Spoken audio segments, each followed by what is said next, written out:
وعلى آله وأصحابه نجوم طريق الهدى. أما بعد فأعوذ بالله من الشيطان الرجيم. بسم الله الرحمن الرحيم. كنتم خير أمة أخرجت للناس. صدق الله مولانا العظيم. معزز حاضرین کرام اور مسند پر رونق افروز علماء اعظام، اس وقت ہم اور آپ اللہ کے گھر میں جمع ہیں. ہم اور آپ اللہ کے گھر میں جمع ہیں اور مسجد کو اللہ نے اپنا گھر قرار دیا ہے. ان المساجد للہ فلا تدعوا مع اللہ احدا. مسجدیں یہ اللہ کی. موسم کی خرابی کے باوجود آپ حضرات نے زحمت برداشت کی اور یہاں اللہ والوں کی باتیں سنی. خصوصاً خانواد علم و عمل کے چراغ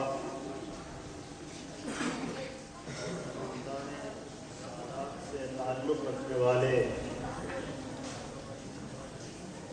مولانا کی بات بھی بہت ہی توجہ سے آپ حضرات نے سنی. اللہ تعالیٰ آپ حضرات کو اس کی بہترین جزا عنایت فرمائے.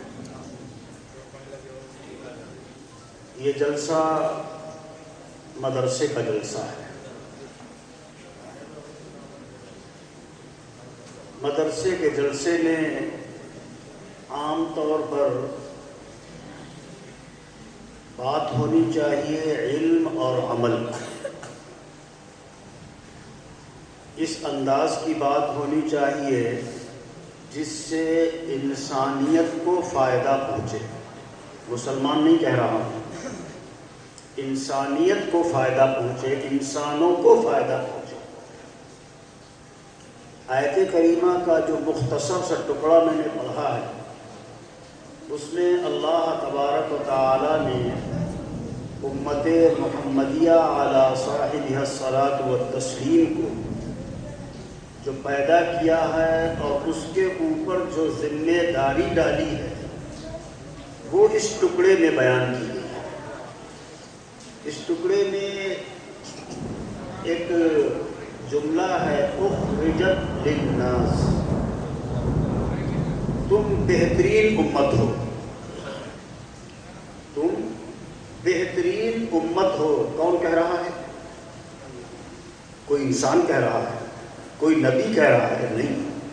جس ذات نے سارے عالم کو پیدا کیا وہ ذات کہہ رہی ہے. کس کے؟ ہمارے اور آپ کے بارے میں. کیا؟ کنتم خیر امت. تم بہترین امت ہو.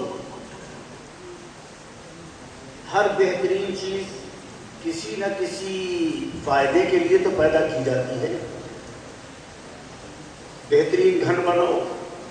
یہ بہترین گھر کیوں بنایا؟ جھوپڑی میں بھی تو کام چل سکتا ہے. نہیں، اس میں سکون کی سانس اور اطمینان سے ہم زندگی بسر کر سکیں. جھوپڑی کبھی ٹپکے گی، اس میں گرمی اور سردی کا احساس بھی بہت جلدی ہوتا ہے. لیکن جو بہت عمدہ گھر بنا ہوگا اس میں گرمی اور سردی سے بچاؤ کے انتظامات بھی ہوں گے، سکون سے رہ سکیں.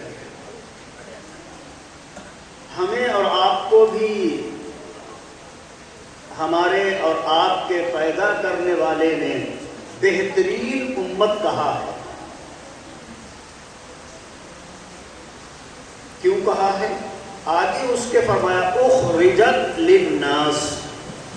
تمہیں لوگوں کو فائدہ دینے کے لیے پیدا کیا گیا ہے.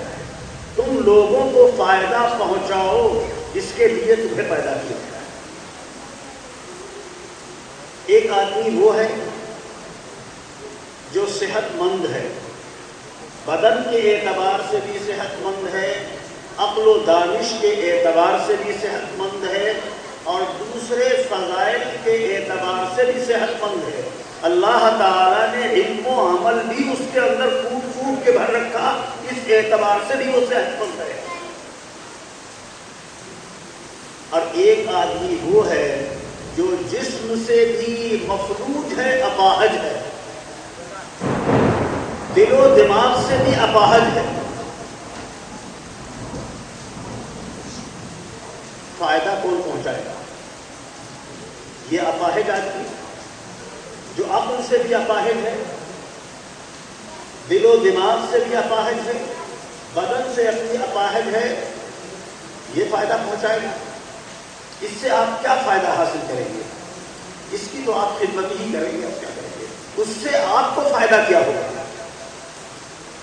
وہ انسانیت کو کیا فائدہ پہنچا سکتا ہے؟ کیا کسی کے منہ میں لقمہ ڈال سکتا ہے؟ کسی مریض کی تیمارداری کر سکتا ہے؟ کسی علم کے پیاسے کی علمی پیاس بجھا سکتا ہے؟ نہیں بجھا سکتا، اس لیے کہ وہ تو عقل سے مفلوج ہے، وہ تو پاگل ہے، بدن کے اعتبار سے بھی مفلوج ہے، نہ ہاتھ کام کر رہے، نہ پیر کام کر رہا، کوئی اس کا کام ہی نہیں کرنا۔ اس سے مخلوق کو فائدہ نہیں پہنچتا۔ جو ہر اعتبار سے صحت مند ہو، اس سے مخلوق کو فائدہ پہنچ سکتا ہے۔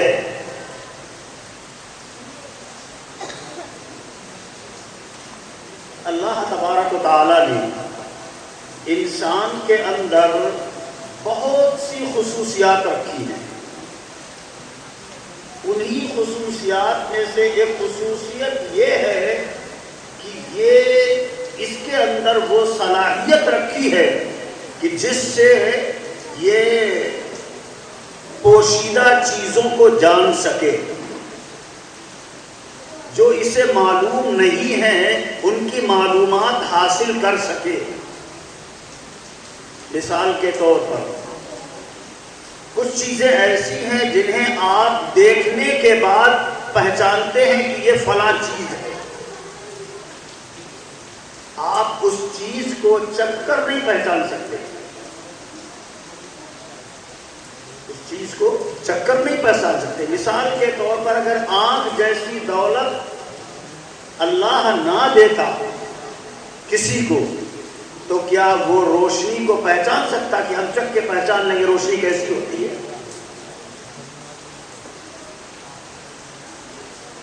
اسی طریقے سے اللہ نے جو زبان دی ہے، اس زبان سے بھی ایک خاص قسم کا علم حاصل ہو سکتا ہے۔ وہ کیا علم حاصل؟ کہ یہ چکھ کر بتا دے گی کہ یہ کڑوی ہے، میٹھی ہے، کسیلی ہے، کیسی ہے۔ آپ زبان سے کہو تو رنگ پہچان، کیا رنگ ہے یہ؟ ہم جو کپڑا پہنے ہوئے ہیں اس کا رنگ تو چکھ کے پہچان دے، نہیں پہچان سکتے۔ کیوں؟ اس کے اندر جتنی قدرت اللہ نے رکھی ہے اتنی ہی تو یہ بتائے گی۔ قدرت ہے کہ چکھ کر پہچاننے کی، جو چیزیں چکھ کے معلوم کی جا سکتی ہیں وہی چیز تو یہ بتا سکتی ہے۔ کان ہے، کان سے آپ کہیں کہ بھائی تو ہمیں رنگ بتا، یہ رنگ کیسا ہے، وہ نہیں بتا رہا ہے، وہ تو سننے سے تعلق رکھتا ہے، وہ سن کر جو چیزیں معلومات جن چیزوں کی حاصل ہو سکتی ہے وہ بتائے گا۔ عقل اس کا بھی ایک دائرہ ہے کہ وہ کہاں تک سوچ اور سمجھ سکتی ہے، اس سے آگے سوچ اور سمجھ نہیں سکتی، اس سے آگے سوچ اور سمجھ نہیں سکتی۔ جتنے بھی اللہ تعالیٰ نے ہمیں اعضاء دیے ہیں، حواس دیے ہیں، ان سب کے علمی جو دائرے ہیں وہ محدود ہیں۔ ایک جگہ جا کر یہ رک جاتے ہیں، اس سے آگے کی نہیں پہچان سکتے۔ آپ یہاں سے بیٹھے بیٹھے بغیر کسی آلے کے مدد سے آپ کہیں کہ یہاں سے ہم 10 کلومیٹر کی چیز دیکھ کر آپ کو بتا دیں گے، نہیں بتا سکتے، اس لیے کہ جتنے بھی علمی چیزیں ہیں ان کی حدود متعین ہیں، یہاں تک کہ وہ بات سن سکتی ہیں، سمجھ سکتی ہیں، دیکھ سکتی ہیں، چکھ سکتی ہیں، اس سے آگے نہیں۔ کچھ چیزیں ایسی ہیں کہ جن کو آپ چھو کر معلوم کر سکتے ہیں کہ یہ کیسی ہے، اور جہاں یہ تمام چیزیں اپنی انتہا کو پہنچ جاتی ہیں کہ اس سے اوپر کی چیزیں نہیں معلوم کر سکتے ہیں، لیکن اللہ نے آپ کو پیدا کیا ہے اس لیے کہ تم انسانیت کو فائدہ پہنچاؤ۔ تو یہ جو ہمارے جسم کے اندر کچھ چیزیں ہیں یہ تو محدود ہیں، یہ وہاں تک نہیں پہنچ سکتی جس سے انسانیت کو کامل فائدہ پہنچ سکے۔ اس لیے اللہ نے ایک علم کا سلسلہ اور قائم کیا کہ جہاں انسان کے تمام وسائل ختم ہو جاتے ہیں، ان وسائل کے آگے وہ علمی سلسلہ کام کرتا ہے، اور وہ سلسلہ ہے وحی کا سلسلہ۔ اللہ اپنے کسی نبی اور رسول کے اوپر اپنی طرف سے کچھ چیزیں بتاتا ہے، جہاں انسان کی عقل نہیں پہنچ سکتی، جہاں انسان کی نظر نہیں پہنچ سکتی، جہاں انسان کا لمس نہیں پہنچ سکتا، سماعت نہیں پہنچ سکتی، یہ سب جہاں ہتھیار ڈال دیتے ہیں تو وہاں رہنمائی کرتی ہے وحی الہی، اور یہ وحی آتی ہے نبی اور رسول پر۔ اللہ نے ایسے تمام انتظامات سے انسان کو لیس کر رکھا ہے، انسان کو وہ تمام انتظامات دے دیے ہیں کہ جس سے وہ انسانیت کو کامل طور پر فائدہ پہنچا سکے۔ آنکھ دے دی، کوئی بغیر آنکھ والا آ رہا ہے، آپ کو آنکھ اس لیے دی کہ آپ اس کی رہنمائی کر سکیں کہ بھائی آگے گڑھا ہے، آگے آپ مت بڑھیے، میں آپ کو نکالوں گا۔ اگر اس آنکھ سے یہ کام نہیں لیا جاتا ہے تو جس مقصد سے اللہ نے ہمیں اور آپ کو آنکھ دی ہے اس مقصد میں ہم نے اس کو استعمال نہیں کیا۔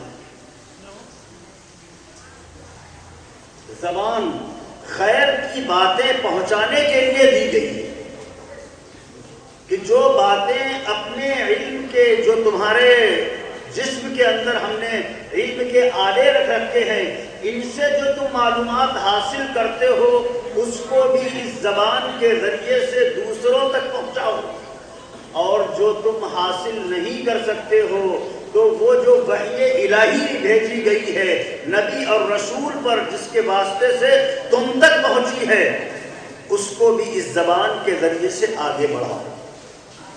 اب اگر ہم اس زبان کا استعمال ان چیزوں میں نہیں کر رہے ہیں تو ہم اس کی حق تلفی کر رہے ہیں۔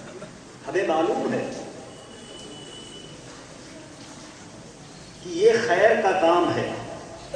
ایک آدمی ہے جو راستہ چل رہا ہے، ہم اس کو دوڑ کے وہاں تک بچا نہیں سکتے، ہم دوڑ کر جب تک اس کے پاس جائیں گے وہ ہلاک ہو جائے گا۔ زبان دی ہے اللہ نے، یہی سے چیخو اور اسے روک دو کہ فوراً اپنے قدم روک لے، آگے بڑھے گا تو ہلاک ہو جائے گا۔ اگر زبان اس لیے استعمال نہ کی تو زبان کا حق ادا کیا۔ یہ اللہ کی دی ہوئی امانت ہے جس کا ہم نے حق ادا نہیں کیا۔ ہمارا پورا سراپا اسی لیے اللہ نے بنایا ہے، کیا کہ دوسروں کو اپنی ذات سے، اپنے سراپے سے دوسروں کو فائدہ پہنچاؤ۔ اگر ہمارے سراپے سے دوسروں کو فائدہ نہیں پہنچ رہا ہے تو ہم مفلوج ہیں، ہم اپاہج ہیں۔ اور کل اللہ پوچھے گا کہ ہم نے تمہیں اس مقصد کے لیے دنیا میں بھیجا تھا، انی جاعل فی الارض خلیفہ، اللہ ارحم الراحمین ہے، تم نے بندوں کے اوپر رحم کیا کہ نہیں؟ تم تو میرے خلیفہ تھے۔ تم نے بندوں پر رحم کیا، کوئی ایسے اسباب پیدا کیے کہ جس سے لوگ فائدہ اٹھا سکے. سخت گرمی کے زمانے میں کہیں پانی کی سبیل لگائی؟ ہم نے نہیں لگائی. ہم تو محرم میں لگائیں گے، چاہے وہ سردی میں پڑے اور چاہے گرمی میں پڑے. اس کے علاوہ ہم سبیل نہیں لگائیں گے. جبکہ اللہ نے ہمیں جو طاقتیں دی ہیں وہ اسی لیے دی ہیں کہ ہم انسانیت کو فائدہ پہنچائیں. مسلمان کو نہیں، انسانیت کو.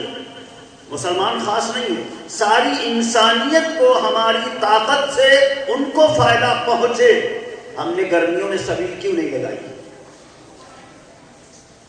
ہم دوسروں کے سبیل پر جا کر، پیاؤ پر جا کر چپو سے پانی پیتے.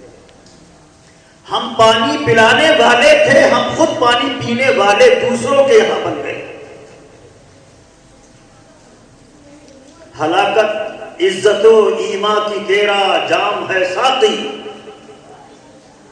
ہلاکت عزت و ایمان کی تیرا جام ہے ساقی، اور فساد انگیز باتیں کرنا تیرا کام ہے ساقی. تو اپنے میکدے میں خود کو چاہے جو بھی کہلائے کہ ہم تو یہ ہیں، ہم یہ ہیں، ہم یہ ہیں، اور ہمارے باپ یہ تھے، اور ہم تو خیر امت ہیں، فلاں ہیں. تو اپنے میکدے میں خود کو چاہے جو بھی کہلا لے، مگر میخانے کے باہر تو بدنام ہے ساقی.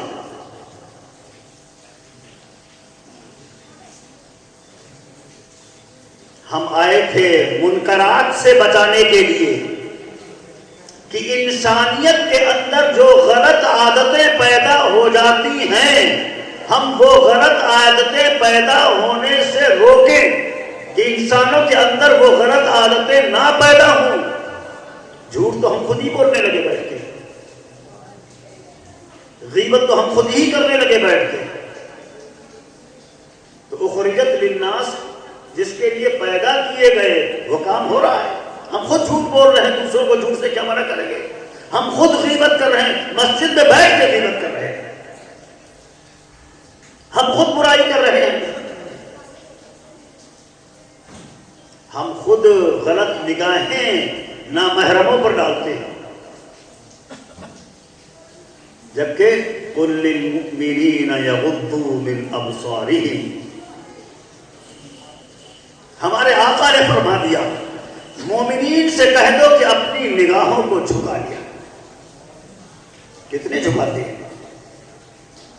ہم اس لیے پیدا کیے گئے تھے کہ کوئی غلط نگاہ اٹھا رہا ہے اسے ہم اچھے انداز میں سمجھائیں، بیٹا ایسا نہیں کرتے ہیں، یہ کسی کی ماں ہے، کسی کی بیٹی ہے، کسی کی بہن ہے، جیسے تمہاری ماں، جیسے تمہاری بیٹی، جیسے تمہاری بہن. ہم اس لیے پیدا کیے گئے تھے. ہم خود چوراہوں پہ کھڑے ہو کے یہ کام کرنے لگے تو ہلاکت عزت و ایمان کی تیرا جام ہے ساتھ.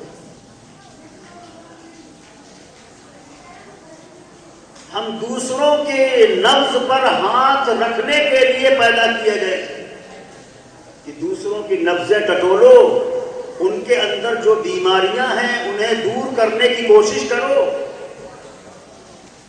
ہم اپنی نبضیں خود دوسروں کو پکڑانے لگے.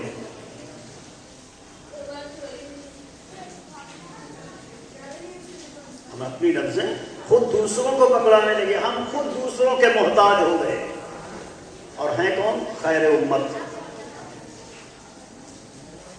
کتنے ادارے کھولے، کتنے اسکول کھولے تاکہ وہاں انسانوں کو انسان بنایا جا سکے، انسانوں کو انسان بنایا جا سکے. اس کے لیے کتنے اسکول کھولے ہیں. برا نہ مانیے، مسلمانوں کا کوئی معیاری اسکول ہمارے پاس موجود نہیں ہے کہ جس کی طرف للچائی ہوئی نگاہ سے دوسرے کی دیکھیں کاش کہ ایسا بھی ہمارا بھی اسکول ہوتا. ہے کوئی؟ کون کام کرے گا؟ کیا یہ دین کا کام نہیں ہے؟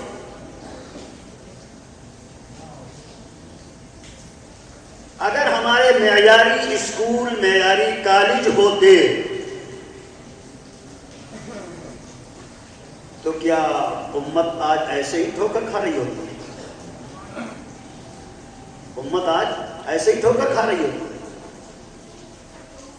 کیوں؟ تلاش کرتے ہیں کہ کوئی بہترین سرجن مل جائے، آپریشن کرانا ہے، اب دوسروں کی طرف دیکھ رہے وہ فلاں بہتر. ہم نے تو پہلے ہی نہیں کیے، ہم نے تو پہلے ہی نہیں کیے. کوئی بچہ وکیل مل جائے جو ہماری جائز مقدمات کی پیروی کر سکے، کوئی پیدا کیا ہے. کوئی ایسا اسکول کھولا کہ جس میں اس قسم کے اس انداز کے ہم بچے پیدا کر سکیں.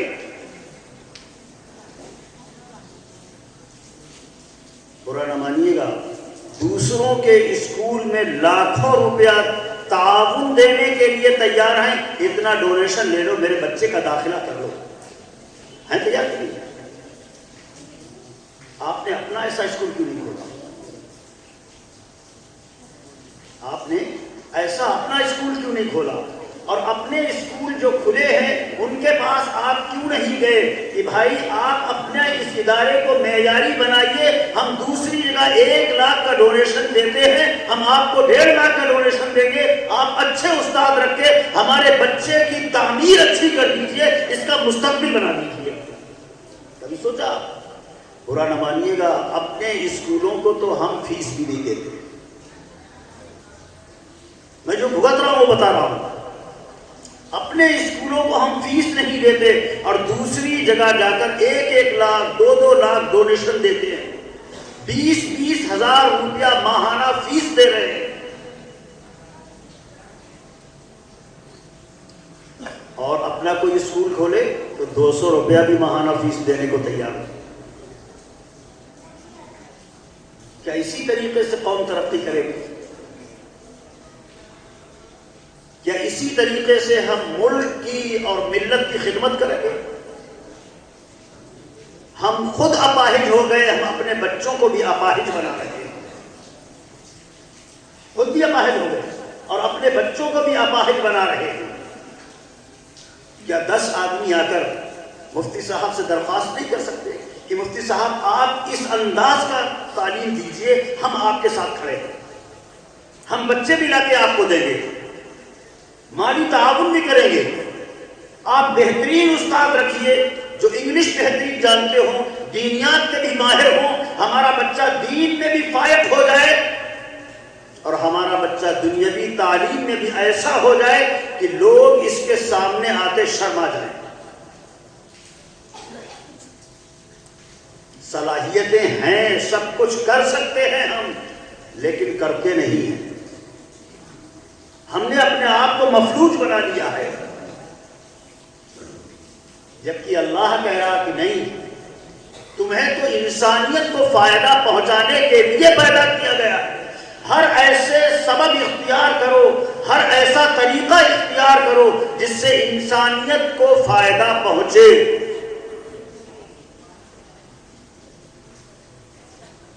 بہترین قسم کے ڈاکٹر پیدا کرو. کیوں؟ ہم اس سے انسانیت کی خدمت لیں گے. دوسری جگہ جاتے ہیں وہ 1000 روپیہ فیس لیتا ہے، ہم ایسا ڈاکٹر بہترین پیدا کریں گے، اس سے کہیں گے نہیں بیٹا غریبوں کا مفت علاج کر، اور جو صاحب ثروت آ رہے ہیں ان سے فیس لے. کر سکتے ہیں لیکن کرتے نہیں. اس مجمع سے جو اللہ تعالیٰ نے چھانٹ کر منتخب کر کے اس موسم کی ناخوشگواری کے باوجود یہاں بھیجا ہے، اس مجمع سے چند لوگ کھڑے ہوں، حضرت مفتی صاحب سے درخواست کریں، ہم بھی درخواست کریں گے کہ آپ ایسی بنیاد ڈال دیجئے، ہم بچے لا کے آپ کو دیں گے، ہم آپ کا مالی تعاون کریں گے، ایسی بنیاد ڈال دیجئے کہ ہمارا بچہ اگر دینی ماحول میں کھڑا ہو تو اس کا سر جھکے نہیں، اور جب دنیاوی ماحول میں کھڑا ہو تو لوگ اسے حسرت کی نگاہ سے دیکھ رہے ہوں کہ بھائی کیا تعلیم ہے، کیا بچے کا مستقبل بنا کے نکالا ہے.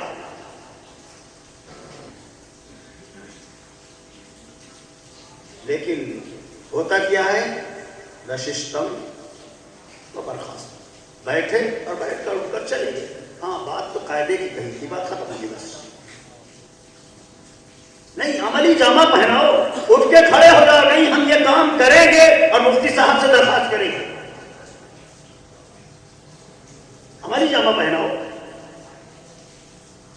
ایک غریب بھی اٹھ کے کھڑا ہو جائے اور کہے مفتی صاحب دن بھر رکشہ کھینچتا ہوں، مئی جون کی گرمی میں حلق سوکھ جاتی ہے، سب کچھ ہو جاتا ہے، لیکن میں آپ کی خدمت میں ماہانہ 1 روپیہ ضرور پیش کروں گا تاکہ ہمارے قوم کے بچوں کی بنیاد مضبوط ہو جائے. اور اس کے لیے کھڑا ہونا پڑے گا، ورنہ اسی طریقے سے ذلیل اور رسوا ہو کے یہ زندگی گزارتے رہے. جب جیسا دور ہوتا ہے ویسا اپنے آپ کو لیس کرنا پڑتا ہے. کبھی کیل کانٹے سے لیس کرنا پڑتا تھا، آج علمی دور ہے، علم سے اپنے آپ کو آراستہ پیراستہ کرو، علم کا زیور پہن لو تاکہ لوگ آپ کے محتاج بن جائیں. اور میں ایک جملہ کہا کرتا ہوں، آپ ملک کی مشین کا ایسا پرزہ بن جائیے کہ اس پرزے کے بغیر ملک کی مشین کارآمد نہ ہو سکے، چل ہی نہ سکے کہ نہیں یہ پرزہ تو لگانا ہی پڑے گا تبھی مشین چلے گی. ایسا پرزہ بنیے. اور ہم اپنے چھوٹے چھوٹے نونہال بچوں کے مستقبل کو سامنے رکھتے ہوئے انہیں ایسا ہی پرزہ بنانے کی کوشش کریں، اور سب کچھ کر سکتے ہیں، سب کچھ کر سکتے ہیں. کیوں؟ مسلمان جس چیز کی ٹھان لے اللہ کی غیبی مدد اس کے شامل حال ہوتی ہے. ہمارے ایک استاد تھے حضرت مولانا عبد الغنی صاحب بالگرامی رحمۃ اللہ علیہ. پان بہت کھاتے تھے، تمباکو کھاتے تھے. شہجانی سال میں بازار میں گیا، ساتھی نے مجھے پان کھلا دیا، میں کبھی پان وان کھاتا نہیں. وہاں سے واپس آیا، لاکھ دودھ ہویا، سب کچھ کیا، لیکن کچھ ہونٹوں پہ بات نہیں آ گیا. حضرت نے فرمایا من نہ کردم شما حضر بکنے، میں نے تو پرہیز نہیں کیا، تم لوگ پان کھانے سے پرہیز کرو. میں نے کہا حضرت آپ نے کیوں نہیں کیا؟ تھوڑا سا سر چڑھا تھا. حضرت آپ نے کیوں نہیں کیا؟ تو ان کی وہ پاندان کا ساتھ میں رہتا تھا چھوٹا سا، ایسے پکڑا اور کہا لے عبد الستار، میں نے چھوڑ دیا اس کو. تمباکو کھاتے تھے، اور جو لوگ تمباکو کے عادی ہوتے ہیں انہیں معلوم کہ کتنی مشکل ترین چیز ہے اس کو چھوڑنا. حضرت نے ایسے کھسکایا، لے آج سے چھوڑ دیا، پوری زندگی پھر آپ نے تمباکو نہیں کھائی. یہ مسلمان کی شان ہونی